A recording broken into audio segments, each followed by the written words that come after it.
those. Ah, there they are. Well, hey, how you doing?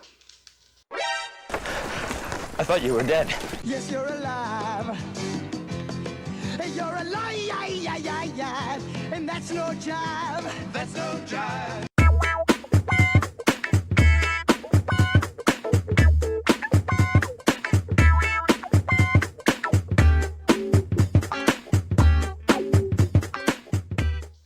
Hey, thanks for watching Four Color Commentary. I'm Mark Gallant, and I'm back. It's been a long time since I was able to make a video. That's life.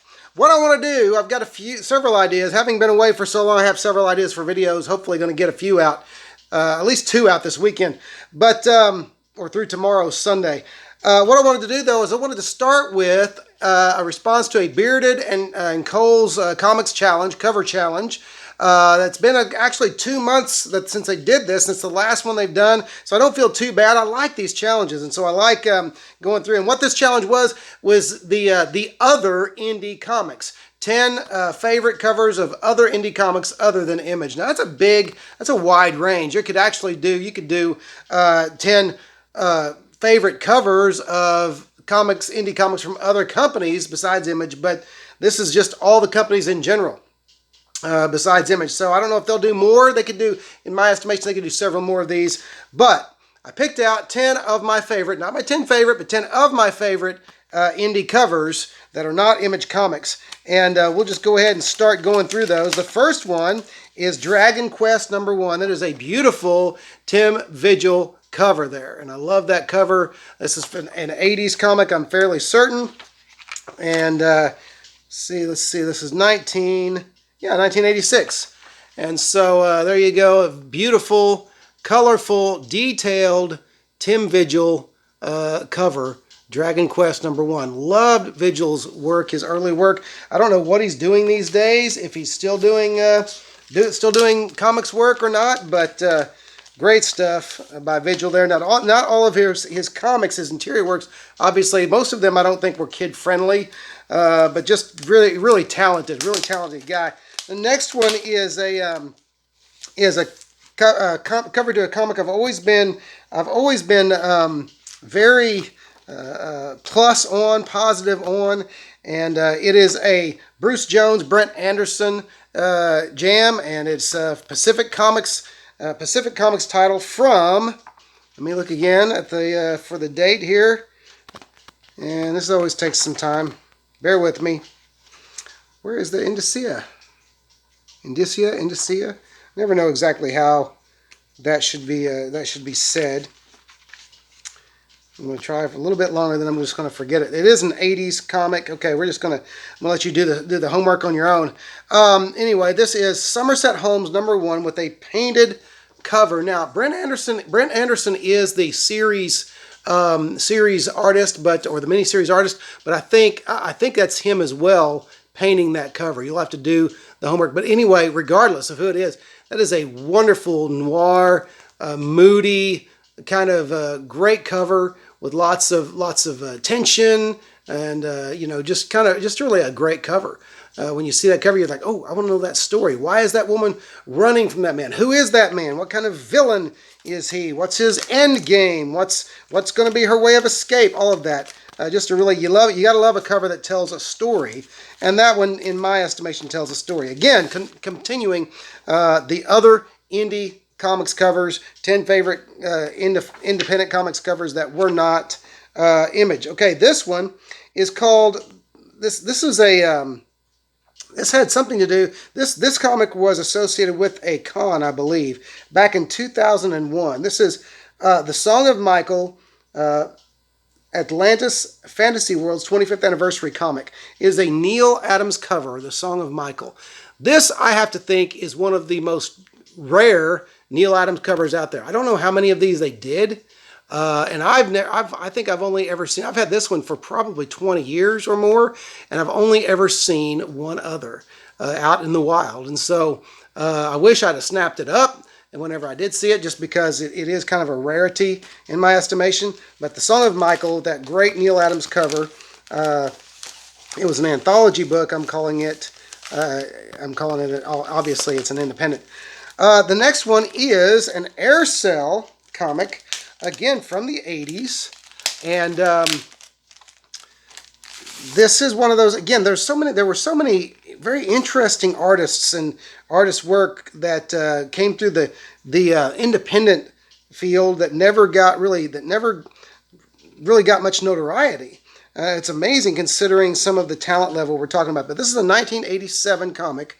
Unfortunately, it has a little piece missing up on the cover and a bent upper right corner to the spine.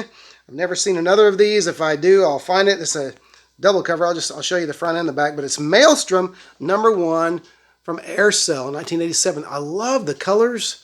I love the the composition, everything about it, the detail, and then there's the double cover there. And so, great stuff there. Great, beautiful independent cover, or an independent comic cover. And again, Maelstrom. Oh, I guess I neglected to tell you who the artist was on that. You can look for it yourself. Okay, this next one is one that kicked off a very famous cult favorite comic series that has long since been defunct, I suppose is the word. I always hoped for a movie. We did get a cartoon back in the 90s, but this is a 1986 publication from Kitchen Sink Comics, okay? And comics spelled with an X. I love that. Kitchen Sink Comics, C-O-M-I-X. This is Death Rattle #8, first appearance of Xenozoic World, okay? Or Xenozoic Tales. Anyway. Anyway, there you go. Great Mark Schultz cover. I love the brain creatures. The creatures, the crawling brain-looking creatures. They look very menacing. And of course, we got our heroes and heroines surrounded there in that early 1986 Mark Schultz cover. Death Rattle #8. All right. Now this next one is a Spectrum Comics publication. This one, let's see who not sure. Again, I believe the artist on this one is Tom Morgan, the same one who does the interiors, the same artist who does the interiors. Tom Morgan, of course, well known to comics fans, longtime comics fans especially. All right, but this is really beautiful violet covered, violets and blacks and blues in this cover. The Guardian #1 from Spectrum Comics, and this is March 1984. It's a wonderful Tom Morgan cover there. Just, again, very dramatic. I love the cape flow on the hero. The hero, of course, Silhouette. Okay, no, I guess I'm not sure which one is Silhouette. The Guardian is here. This is Silhouette. And so anyway, love the cape flow on both of them. But of course, Tom Morgan, great artist there, and always does solid work. Great inker as well. Ooh, I see. I think that is Tom Morgan's work. I hate when they do black ink on dark blue, on a dark blue cover. Hard to see, but anyway, we'll say Tom Morgan. This next one is another fan favorite, another PC, another Pacific Comics publication from 1983, going back further now, okay? So Pacific Comics from 1983, a Jim Starlin cover, Darklawn the Mystic. Darklawn the Mystic. And it's a great Starlin independent offering, which is also Starlin all throughout the interiors. You find a good example here, good double page spread. It's kind of difficult. The coloring was very different, not marvelous at all, not like anything DC was doing at the time. Very almost blacklight looking type of stuff. Okay, so very psychedelic almost, kind of trippy, like the Steve Ditko type Doctor Strange stories. Okay, now this next one is an American Comics or Americomics. I believe it's Americomics. Yeah, Americomics. This is from 1984 again, so got some 80s things going on. The interiors are penciled by Rod Wiggum, but the cover is Bolt and Star Force 6 #1. It is a beautiful cover by Steve Lytle. Steve Lytle, who did a lot of Flash. Let's see, I think it was Flash work for a while in the '90s, and a lot of Flash covers. But great, has a great crisp superhero style. Always liked Lytle's work, and so there you go.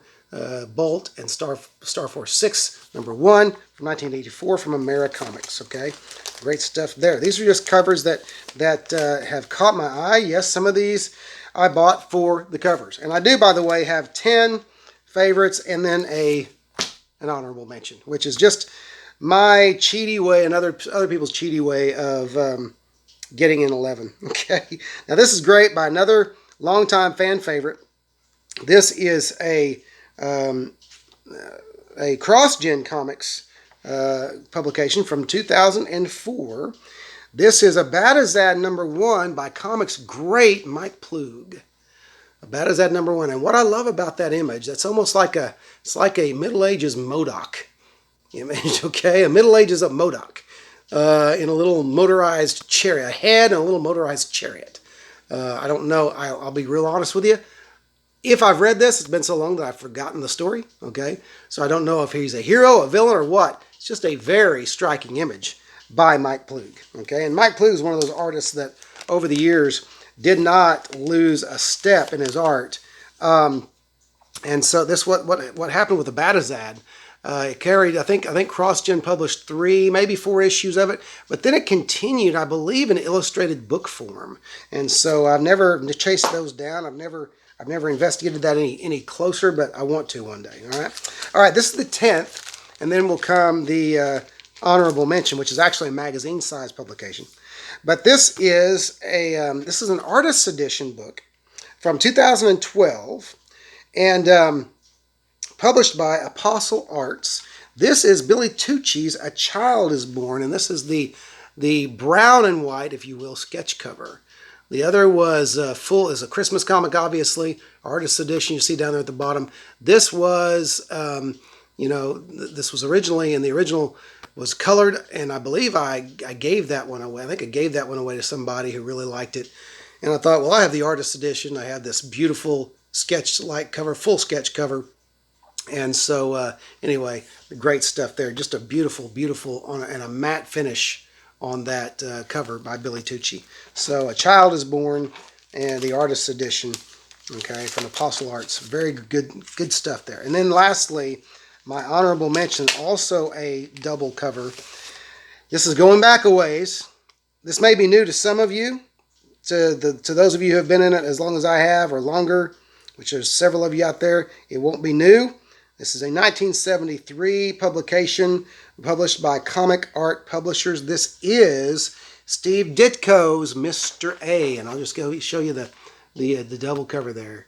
Let's see if the zoom in. They're not connected really. So here's the front cover.